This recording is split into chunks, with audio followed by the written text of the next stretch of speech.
Hello everyone. তো তোমাদের সঙ্গে তো শাক পাতার গল্প শেয়ার করেছি। তো শুধু শাক পাতায় কি শেষ না, আমার আরও কিছু স্পেশাল ফেভারিট খাবার মা করেছে যেগুলো তোমাদের সঙ্গে শেয়ার করলাম। সেটা হচ্ছে বাটা। এটা হচ্ছে কাঁচকলার খোসা বাটা, যেটা আমি প্রচণ্ড ভালো খাই।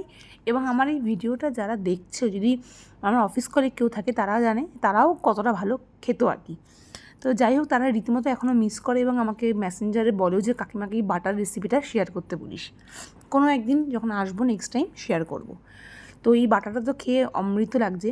এরপরে যেটা খেলাম, যেটা আমার এখনই বলতে গিয়েও মুখে জল চলে আসছে, সেটা হলো শুটকি।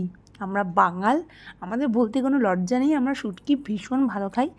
আর আমার মার হাতের শুটকি যারা গন্ধ গন্ধ করে নাক ছিটকাও বা যারা গন্ধ গন্ধ বলে খাও না, তারা যদি খেতে চাও আমার মার সঙ্গে যোগাযোগ করো।